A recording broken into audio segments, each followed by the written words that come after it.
Para debater este fenômeno de comunicação em nosso país, com seus prós e seus contras, convidamos o professor Mauro Alencar, integrante do Núcleo de Pesquisa de Telenovelas da USP, e a jornalista e professora Rose Eskenazi.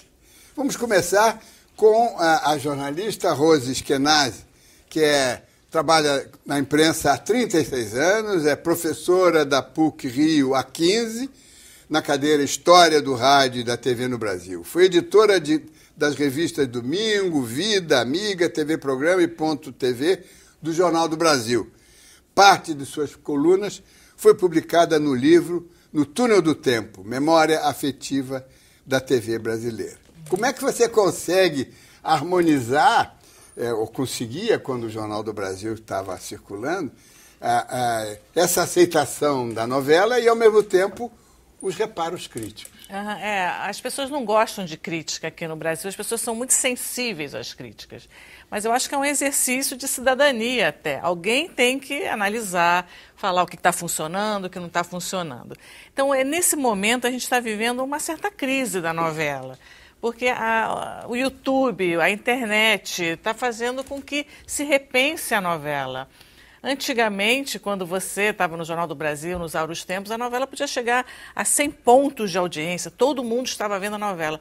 Hoje não passa de 36 pontos, quer dizer, o produto mais visto na televisão brasileira hoje é uma novela, né, da Globo, mas não passa de 36. Por quê? Porque as pessoas podem ir para a internet, as pessoas vão para o YouTube, vão para o Facebook, estão engarrafadas no trânsito, mas a novela não tem o carisma que tinha antigamente, outras épocas, né? Então, eventualmente, um produto tem um debate, alguma coisa que atrai a população, mas há uma divisão, não há uma unanimidade, mas isso eu acho até que é bastante saudável. Claro.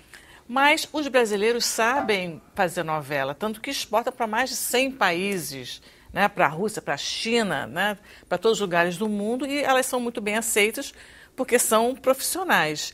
Mas a Globo também tem um concorrente, tem a Record também, então disputam esse mercado, mas tem muita coisa que eu acho assim, questionável. Por exemplo, você ficar 10 meses presa a uma trama, né, 1h15 por dia, é muito tempo de uma vida. Quer dizer, eu acho que hoje em dia o jovem já está buscando outras saídas e a novela ele vê mais ou menos assim pelos pedaços, né? Uma novidade que eu acho que é interessante falar é que a Record coloca os capítulos no dia seguinte no YouTube. Então, a pessoa não precisa assistir no dia que está levando a novela. E a Globo tem o Globo.com, que você paga e você vê os capítulos anteriores. Então, te dá uma maior flexibilidade. Naquela época, todo mundo assistia a novela naquele horário junto. No mesmo horário. Exatamente. Mauro Alencar é doutor em Teledramaturgia Brasileira e Latino-Americana pela Universidade de São Paulo. Autor de muitos livros sobre telenovela, como o clássico A Hollywood Brasileira, Panorama da Telenovela no Brasil, e foi adaptador para livro de sucessos de TV, como Selva de Pedra, O Bem Amado, Vale Tudo. E é autor também de biografias de grandes atrizes. Mauro Alencar, você como especialista, e, sobretudo, essa sua experiência de pegar uma novela como Roque Santeiro, que durou não sei quantos... 209 capítulos. E reduzir para um livrinho de bolso, não é? Com quantas páginas? Com 200 e poucas páginas em formato pequeno. Realmente você está compactando ela e tirando, digamos, aquilo que era exagerado.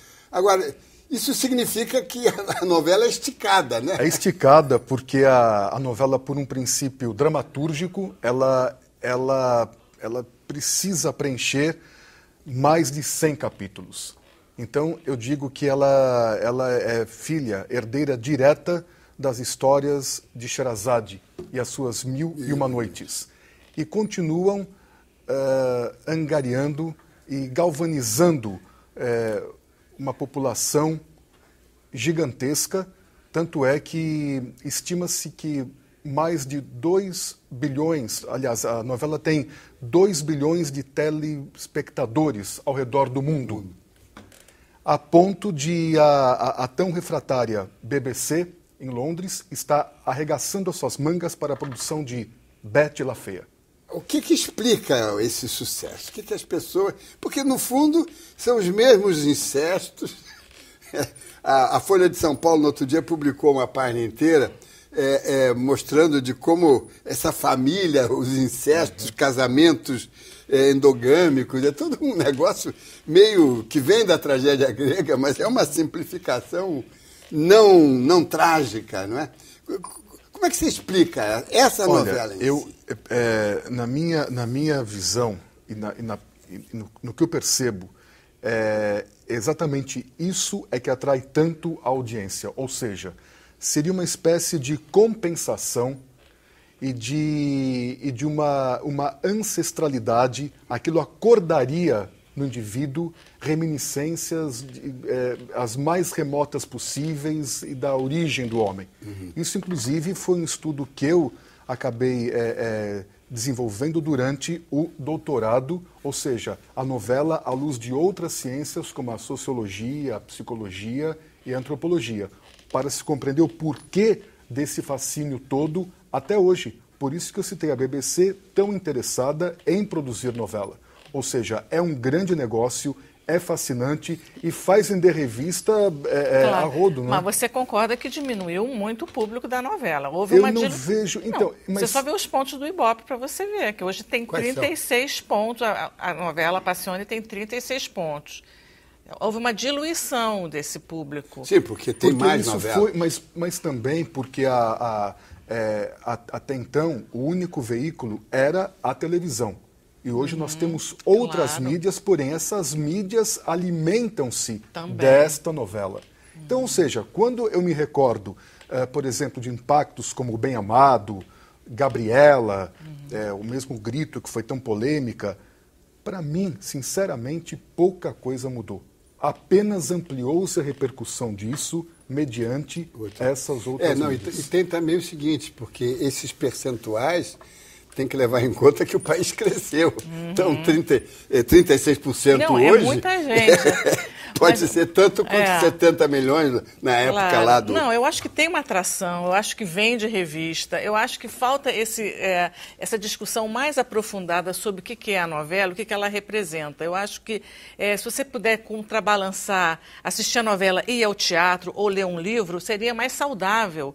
Porque não é saudável você ver 3 novelas por dia, porque é uma coisa, você se discute algumas...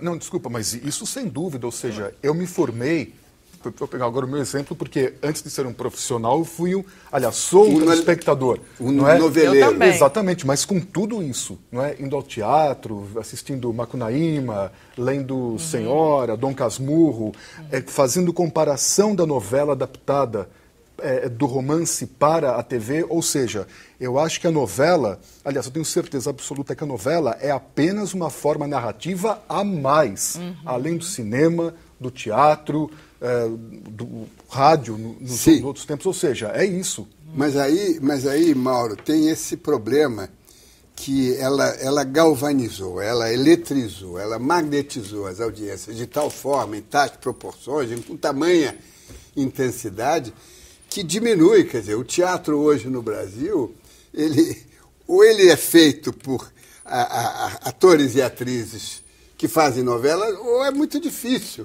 que você tenha uma companhia de teatro e repertório que não tenha essas vedetes. É complexo. E ao mesmo tempo, eu acho que também se afeta o teatro, também afeta o cinema, porque o nosso cinema é um pouco... espelho. Exatamente, da novela. Da dramaturgia, de certos maneirismos dos diretores de novela que fazem cinema. A linguagem é muito semelhante em alguns produtos. Vamos fazer uma pausa e voltamos já. O Observatório da Imprensa está de volta e o nosso tema de hoje é a tradição da telenovela na TV brasileira. Eu queria aproveitar o conhecimento que ambos têm para fazer, primeiro, uma lembrança e uma homenagem a uma grande figura do jornalismo televisivo que foi o que eu conheci como Paulo Alberto Monteiro de Barros, mas ficou conhecido e foi eleito como Arthur da Távola. Né? Ele foi realmente um jornalista que, por razões políticas, estávamos na ditadura e não se podia penetrar em certos temas e criar certas controvérsias. Ele aproveitou as telenovelas que estavam correndo na televisão e no Globo, diariamente, ele fazia aquelas suas análises psicológicas. Ele era um grande estudioso da psicanálise junguiana, não é? Então ele fazia aquelas análises e com tanto sucesso, infiltrando ali contrabandos tão interessantes, que foi eleito deputado federal pela oposição e mais tarde senador da República. Uma figura extraordinária. Agora, isso prova de que é possível e é recomendável que haja uma visão crítica de personagens, de tramas. Porque eu acho que tem um lado muito positivo da novela, que é a psicanálise da família. Então, isso desde o começo era assim, desde o Direito de Nascer. Quer dizer, com os personagens, você fala do seu problema pessoal, do problema do vizinho, aquele ali é alcoólatra, aquele ali tem problema com drogas, e você discute, faz uma psicanálise mesmo. Quer dizer, às vezes você não está falando do seu problema familiar, mas está falando da família do outro que é parecido com você. Então, eu acho que a novela tem essa preocupação. É muito legal. As novelas da Globo realmente tem que tirar o chapéu sobre essa coisa do merchandising social, de transplante de medula, doador de órgãos. Claro. Isso é muito interessante. Temas muito ousados. Muito ousados e que fazem muito bem para a população. Quer dizer, você acordar para inclusão de pessoas com problemas de síndrome de Down, de outros. Quer dizer, isso é um lado positivo da novela, que a gente tem que tirar o chapéu. Foi uma coisa que aconteceu. Foi no crescendo, né? Mas isso também não tira essa parte da crítica. Quer dizer, eu acho que o público tem um olhar, às vezes, crítico, mas você chega em casa, cansado, depois de um dia inteiro de trabalho, pegou 2 horas de trânsito, você não quer nem pensar, você liga ali e deixa. Né? E eu acho que essa reflexão, eu acho que os jornalistas têm que fazer. Só que não é muito bem-vinda a crítica, porque mexe com os brios, que as pessoas são muito frágeis. Não, é uma indústria que, assim como Hollywood não gostava de ser criticada, também verdade, a indústria das telenovelas. Agora, Mauro Alencar, você consideraria a novela uma forma de escapar da realidade, das pressões da realidade? Olha, ou, ao contrário, uma ferramenta para entender a realidade? Ambos. Eu vejo a novela como o folhetim no século XIX, quando de sua criação, que ao mesmo tempo em que provoca uma distensão, um relaxamento, uma catarse, também serve para conscientizar esta nação e este povo. Se assim não fosse, a censura federal não teria ficado tão estremecida com certas novelas como O Bem Amado, própria Selva de Pedra e, sobretudo, Roque Santeiro. Então, ela tem esse caráter formativo, informativo e também educativo, explicativo e transgressor, inclusive, em certos temas.